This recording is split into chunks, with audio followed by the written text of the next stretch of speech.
A esta hora de la mañana llegan las conversaciones que importan en Cuatro Cabezas. Bueno, conversamos que tuvimos presidenta mujer, la primera presidenta mujer. Tenemos una contralora, la primera contralora. Tenemos la primera presidenta del Banco Central. Y también, en noviembre del 2023, hace poquito, tuvimos la primera mujer embajadora de UNICEF en Chile, la astrónoma Teresa Paneque, que está al teléfono ahora. Tere, ¿qué tal? Muy buenos días. Hola, buenos días, Kike, un gusto conversar. ¿Cómo estás tú? ¿Bien? Bien, sí, muy bien, muy emocionada por todo lo que decías antes, ¿no? Como de este recuento de cómo hemos ido avanzando en los últimos años. Oye, cuéntanos, Tere, ¿cuál es tu mirada de las mujeres en el mundo de la ciencia en Chile y en el mundo? ¿Chile está alineado con lo que está pasando en el mundo o no? Sí, bueno, en las ciencias, el tema de la mujer en las ciencias yo creo que es algo que hemos estado conversando y empujando bastante en el último tiempo. Chile tiene un porcentaje bastante similar al porcentaje mundial de mujeres en ciencia, que es cerca de un 33% de las personas que hacen investigación de manera profesional son mujeres. Y yo creo que ahí la problemática más grande, al igual que en el resto del mundo, es que ese 33% se distribuye entre las distintas áreas de ciencia, pero que tenemos áreas específicas como computación, matemáticas, física, ingeniería, todo el tema automotriz y eléctrico, que es lo más importante para esta nueva revolución industrial en cuanto a lo tecnológico, donde las mujeres ahí alcanzan porcentajes mucho menores. Tenemos menos de un 15% de matrícula a veces y ya en cargos directivos muchísimo menos, si es que alguna. Entonces creo que son momentos en los cuales siempre tenemos que dirigir la mirada, no solamente a invitar a que más jóvenes y niñas se interesen por la ciencia, sino que también hacer un trabajo de mantener a estas jóvenes científicas dentro del ámbito de la ciencia. Sí, leía la otra vez, si no me equivoco, los mejores puntajes de ingeniería en la Católica eran mujeres. Ingeniería, que es una carrera básicamente masculina, ¿no? Sí, es maravilloso ver noticias como esa. Yo creo que ahí también hay que hacer un poco un diagnóstico un poquito más profundo de que si bien estamos haciendo un empuje, también ese empuje se da con una mirada socioeconómica, ¿no? Porque finalmente se da mucho que ha habido un trabajo en cuanto a los estereotipos, sobre todo en estratos socioeconómicos altos, donde vemos a muchas chiquillas que se sienten empoderadas, sienten que pueden ingresar, pero cuando vamos a la gente que tiene menos recursos, seguimos teniendo un enfoque muy estereotípico en cuanto a las carreras que siguen las niñas que tienen menos acceso quizás a una educación científica de alto nivel. Entonces creo que por ahí también hay que hacer un diagnóstico, porque estos puntajes, que a mí me parece maravilloso que lo lideren chiquillas, son chicas que efectivamente han venido de una educación más privilegiada dentro del general que tienen acceso los jóvenes en Chile hoy en día. Claro, la falta de mujeres en esa área que tú mencionas es más bien un problema cultural, no es de capacidades. ¿Cómo se puede incentivar 100%. desde la política pública que la enseñanza de la ciencia, de las matemáticas, de la programación, del desarrollo informático sea igual para hombres o para mujeres, que no sea mirada desde el colegio o los liceos o las escuelas como una cuestión de hombres que las mujeres no tienen acceso? No, estoy súper de acuerdo, y yo creo que hay múltiples trabajos que también que lo han demostrado, como tú dices, pero solo para recalcarlo, no es un tema de capacidad. Aquí no es algo de que los hombres tengan por alguna razón cerebros que les hacen más adaptos para este tipo de investigaciones o de áreas, sino que realmente todas las personas nacemos con igualdad de condiciones, y es finalmente cómo se nos potencia, sobre todo a edad temprana, lo que cambia. En mi opinión es que una de las cosas más importantes que podemos hacer es visibilizar, es mostrar a mujeres que están en estas áreas, porque existen. En ese sentido, el Ministerio de Ciencias en Chile lanzó hace poquito una campaña que se llama Inspiradoras STEM, que me pareció maravillosa porque muestra a distintas mujeres, creo que son 5 por área, entonces tienen a mujeres específicamente del área de la ingeniería, de las matemáticas, de la tecnología, de zonas en el fondo donde quizás faltan referentes, también porque esperamos mucho para convertir a las personas en referentes, ¿no? Esperamos a que sean premios nacionales, esperamos a que sean directoras, esperamos a que hayan obtenido el máximo de reconocimiento entre sus pares, y eso hace que les estemos mostrando a niñas y jóvenes solamente casos de un éxito apabullante, cuando en verdad hay muchas más mujeres que están en etapas iniciales de formación, que están ingresando a estos mundos y que también pueden ser referentes locales. Entonces creo que tenemos que hacer un trabajo de políticas públicas como Inspiradoras STEM, por ejemplo, de visibilizar a quienes están haciendo desde distintas aristas este trabajo y mostrarle a las niñas y a las jóvenes que hay personas como ellas, hay gente con las experiencias que ellas están viviendo, hay personas que vienen de una diversidad de lugares dentro de nuestro país y de fuera del país, y que entonces ellas también pueden tomarlas como ídolas y ser como ellas. En el fondo, tener ídolas más cercanas, creo que eso es muy importante para sentir que uno puede seguir en el área de las ciencias y la tecnología. Sí, yo siempre menciono a Laboratoria, que es una experiencia preciosa, que le enseñan a mujeres de escasos recursos, jóvenes, a programar. Y luego las vinculan con el mercado laboral. Es para mí una de las grandes iniciativas, y te lo menciono porque, y te lo pregunto también, por aquí han pasado mujeres bacanas, laboratorios, hay como una organización de las mujeres distinta a la que existía antes. Parece ser que entendieron que unidas avanzan más en la visibilización de los problemas y también la visibilización de lo que están creando, que son iniciativas muy choras. Sí, eso es algo que a mí me llena el corazón, la unión de mujeres.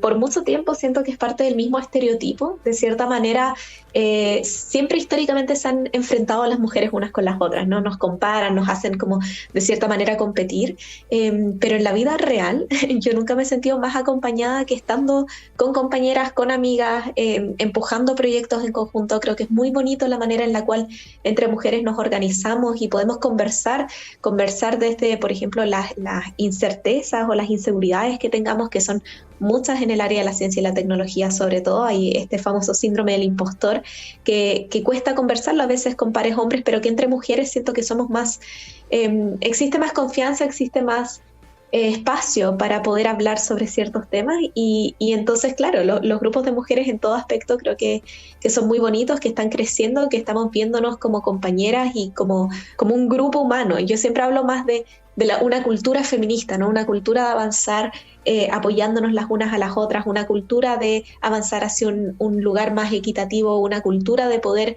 potenciar todas las cosas bonitas y de no seguir esa lógica que está muy metida en el mundo de la ciencia, esa lógica de la competitividad, el que una persona sea la persona estelar, sea la persona exitosa. Las mujeres avanzamos en grupos y la ciencia también avanza en grupos. Entonces, yo la verdad es que siento que las mujeres en ciencia estamos haciendo muchas cosas bien en cambiar la dinámica de la ciencia, la dinámica de la academia y el sistema desde el centro, desde el origen.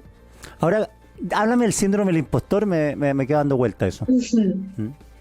El síndrome del impostor es un término psicológico, es algo que se ha estudiado a nivel de la psicología por mucho tiempo, y es esta idea de sentirse como de que estás en una posición, estás en un lugar, has logrado algún tipo de logro y de éxito, principalmente dada la suerte o dado otros factores que no tienen que ver realmente con tus capacidades. Entonces vives con la idea de que en cualquier momento alguien te va a hacer una pregunta, alguien te va a cuestionar o alguien simplemente va a descubrir a partir de algún error que tú no deberías estar ahí, que es un error que estés ahí, que eres una impostora.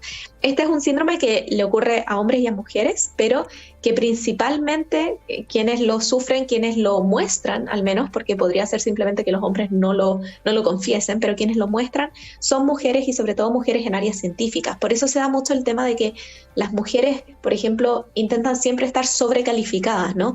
Piensan que nunca es suficiente, que tienen que estar constantemente demostrando sus capacidades, metiéndose a capacitaciones, metiéndose a diplomados, haciendo posgrados, o sea, constantemente estar buscando de alguna manera esta validación de que lo que ellas saben, lo que ellas están haciendo es suficiente. Mientras que nuestros pares masculinos quizás tienen esta confianza que siempre han sentido porque la sociedad les ha dado esa confianza, el estereotipo les ha dicho que ellos tienen un lugar en las ciencias, que ellos son capaces para las ciencias, mientras que a las mujeres hemos tenido que batallar un poco por ese espacio. Entonces, hay varias maneras de lidiar con el síndrome del impostor. Una de ellas es conversándolo, otra es enseñando, otra es abiertamente también, por supuesto, trabajo de terapia, pero creo que partir de la base de que todas digamos, mira, yo me siento así, es algo que a mí me ha ayudado mucho y es algo que he podido encontrar también en mis profesoras mujeres, que son hoy en día mis ídolas y la gente a la que yo admiro.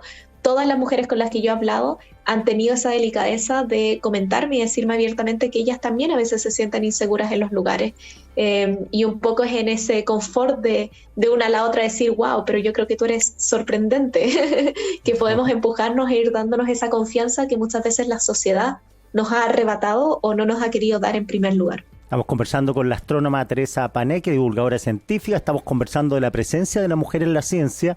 Y te quería preguntar, Tere, a partir de tu experiencia, ¿cómo es la relación entre hombre y mujer en la ciencia? Estábamos hablando aquí con Francisca Valdés, mujer empresaria, y estábamos viendo, claro, cómo por ejemplo, los hombres, más que por una cuestión de convicción, contemplan a la mujer en el mundo empresarial más por una obligación, porque la empresa tiene que dar una imagen, porque ya es mal visto no tener mujeres, pero no es como una necesidad y una valoración del capital humano. ¿Cómo es esto en el mundo de la ciencia?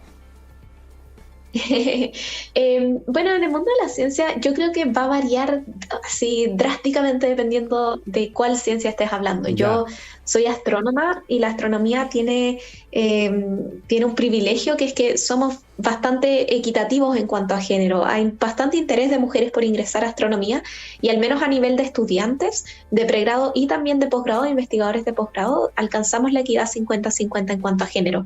Y eso yo creo que por sí hace que sea un ambiente más participativo. Yo estoy en el área de la astroquímica, donde hace poco, estas últimas 2 semanas, estuve en conferencias, y la mayoría de las charlistas principales o quienes están liderando grandes grupos de investigación son mujeres. Entonces, creo que cuando uno está en un entorno donde se ha naturalizado por completo el hecho de tener mujeres liderando investigaciones, el hecho de tener también a hombres colaborando y liderando, deja de ser un tema, ¿no? Si finalmente lo que uno quiere es que deje de ser un tema, y lo deja de ser en ese contexto. Pero como decía antes, hay otras áreas, por ejemplo en física o en las áreas de matemáticas duras a nivel académico, donde es tan baja la presencia de mujeres. A nivel de estudiantes son menos del 15% de la matrícula. En mi generación había apenas una mujer que entró al área de física, mientras que éramos mitad y mitad en astronomía.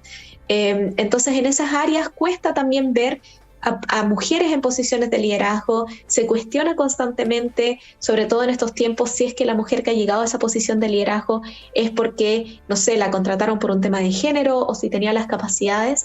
Y ahí me gustaría decir de inmediato que a nadie la contratan simplemente por ser mujer. Realmente estos son procesos extremadamente competitivos, y todas las personas que llegan a estar ahí es porque tienen capacidades. Entonces, yo sospecho que en esos entornos que son mucho más masculinizados puede ser tremendamente complejo ser mujer. Lo hemos visto muchas veces, denuncias de abuso laboral, de acoso sexual. Son cosas que también pasan en la academia, desafortunadamente, porque hay mucha historia, hay mucha, desafortunadamente, tradición de hacer las cosas de una manera y de aguantar ciertas circunstancias que no deberían ser. Y a medida que van entrando más mujeres y a medida que damos espacios para que mujeres estén en posiciones de liderazgo, esas cosas van cambiando. Yo creo que se siente mucho la nueva ola de profesoras jóvenes, de profesores también hombres que vienen con una dinámica y una visión feminista, y de cómo eso va cambiando, porque aquí hay que ser muy claro, el feminismo también es para hombres. O sea, el feminismo es, como decía antes, una manera de ver la vida, un cambio cultural que nos afecta a todas y a todos. Por supuesto que la visión está puesta en la equidad de género desde la mujer, pero también afecta a nuestros compañeros. Entonces yo creo que es algo donde todas y todos nos beneficiamos, y va a depender de cómo eso se vaya dando en las distintas áreas científicas. Finalmente. Bueno, tú eres bastante joven, pero no sé si tienes referencia, que te han comentado cómo era antes esto, porque me imagino que hace 40 años atrás era más espantoso de lo actual. Sí, también va a depender. También depende del lugar, ¿no? Hay también culturas que son extremadamente machistas. Yo diría que dentro de todo, incluso en Latinoamérica, Chile es un país muy progresista en cuanto al feminismo. Chile es un país donde se están dando discusiones que en otras partes no.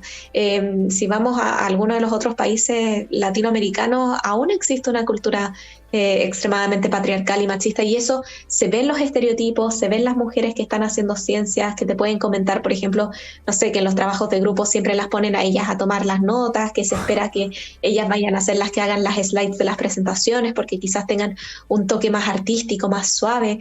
No sé, son al final pequeñas microagresiones, micro estereotipos que pueden ir dañando y permeando también la confianza de la persona. Yo me acuerdo incluso años atrás. Yo en el colegio siempre estuve vinculada, me gustaba mucho la programación, me gustaba mucho la robótica, y en un momento yo ingreso a un equipo de robótica con las ganas de seguir aprendiendo a programar, pero a mí me pusieron en el área de administración y me pusieron a dar entrevistas y hablar y escribir, y no se me dejó hacer programación, y yo creo que nunca nadie dijo, por supuesto, es porque eres mujer, pero existe como este estereotipo detrás de quiénes eran los que estaban haciendo eso, eran todos hombres. Entonces, yo creo que culturalmente hemos ido avanzando en el tiempo, pero que también, por supuesto, que en distintos lugares, distintas culturas, uno se da cuenta que no está tan avanzado. Yo creo, insisto, hoy en día Chile ha progresado para bien.